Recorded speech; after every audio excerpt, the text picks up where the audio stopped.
Hello guys, welcome back to our channel heart connection.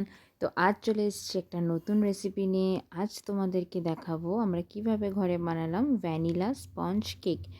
তো তোমরা দেখতেই পাচ্ছ যে এখানে কত নরম হয়েছে কেকটা। তো তোমরা চাইলে তোমরাও বানাতে পারো। তো ফার্স্টে এখানে সমস্ত ইনগ্রিডিয়েন্ট নিয়ে নিয়েছি। এখানে ময়দা লাগবে, এখানে পাউডার সুগার নিয়েছি, আর ওখানে রয়েছে কনডেন্স মিল্ক, এটা অপশনাল, যেটা তোমরা চাইলে ইউজ নাও করতে পারো, যে যার প্রয়োজন মতো স্বাদ মতো আবার এটা ইউজও করতে পারো। তারপর রয়েছে ভ্যানিলা এসেন্স, আর রয়েছে এখানে বেকিং পাউডার, বেকিং সোডা, আর লাগবে আমাদের সাদা তেল। আর এখানে ডিমের থেকে সাদা অংশটা আলাদা এবং কুসুমটা আলাদা করে নেওয়া হয়েছে।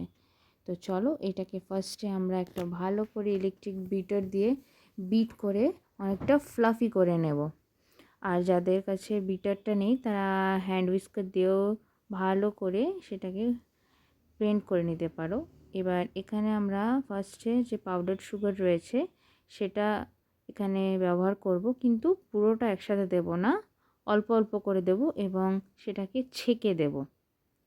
তো চলো এখানটায় বিট করে নিই। এটাকে আস্তে আস্তে আমরা সামান্য পরিমাণ অ্যাড করব আর বিট করতে থাকবো।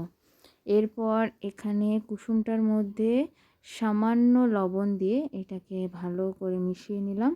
মিশিয়ে দিয়ে এবার এটাকে সেই সাদা অংশের মধ্যে আস্তে আস্তে দিয়ে দিলাম। এবার দিয়ে এটাকেও আমরা ভালো করে ব্লেন্ড করে নেব।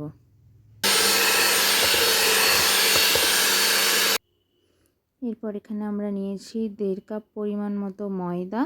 তো ময়দাটাও আমরা সমস্তটা একসাথে দেব না, অল্প অল্প করে অ্যাড করব আর হালকা হালকাভাবে ওটাকে ব্লেন্ড করতে থাকব। বাকি ময়দাটা দিয়ে এটাকে আমরা কাট অ্যান্ড ফোল্ড মেথডে ভালো করে ময়দাটা মিশিয়ে নেব। তারপর এখানে আমি দিয়ে দিচ্ছি 2 টেবিল স্পুন বেকিং পাউডার এবং 1 টেবিল স্পুন বেকিং সোডা।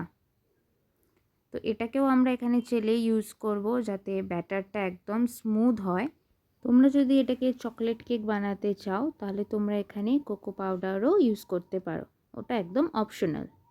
তো এরপর একটা পাত্রে এখানে সাদা তেল আর তার মধ্যে দুধ আর 1 টেবিল স্পুন ভ্যানিলা এসেন্স দিয়ে এটাকে ভালোভাবে মিশিয়ে নেব।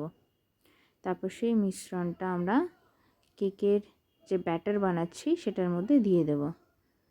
আর এখানে আমাদের স্বাদ মতো দিয়ে দিচ্ছি এখানে কনডেন্স মিল্ক, তোমরাও তোমাদের স্বাদ মতো এখানে ইউজ করতে পারো। তারপরে কেক টিনগুলোকে ভালোভাবে অয়েল ব্রাশ করে তারপরে সাইজ মতো কাগজ কেটে এর মধ্যে আমরা ভালো করে সেটা সেট করে নেব। দিয়ে ব্যাটারটা পুরোটা কেক টিনের মধ্যে দিয়ে দেব। এখানে আমরা 2টো কেক টিন ইউজ করেছিলাম কারণ ব্যাটারটা অনেকটাই হয়েছিল।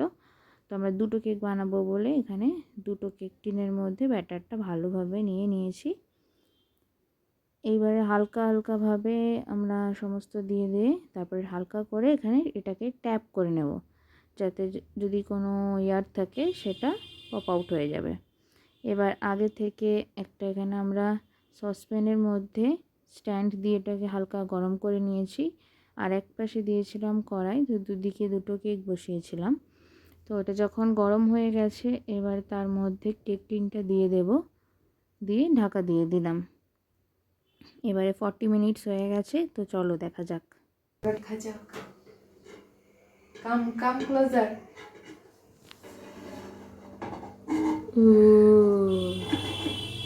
মাই গড, আই থিঙ্ক এটা বের করে নেওয়া উচিত রে। একটা এই এটা নিয়ে আমি এখন চেক করব, টেস্ট করব এখানে হয়েছে কিনা। As you guys can see কিছুই লেগে নেই, তো it's completely cooked, baked sorry. তারপর এখানে এই কেক টিনটাকে পেছন থেকে এভাবে ট্যাপ করে আমরা একটা প্লেটের মধ্যে নিয়ে নেব কেকটা। তো কেকটা যেমন দেখতে হয়েছিল সফট, কেকটা কিন্তু খেতেও তেমনি ডিলিশিয়াস হয়েছিল। তো চলো কেকটা একবার তোমাদেরকে কেটে দেখিয়ে দিই। তো দেখো তোমরা দেখেই বুঝতে পারছো যেখানে কেকটা কতটা সফট হয়েছে। তো তোমরা চাইলে তোমরাও খুব সহজে বাড়িতে বানিয়ে ফেলতে পারো এই স্পঞ্জ কেকটা। তো আজকের ভিডিওটা ভালো লাগলে একটা লাইক শেয়ার কমেন্ট করে দিও আর আমাদের চ্যানেলটা সাবস্ক্রাইব করে দিও। Thank you.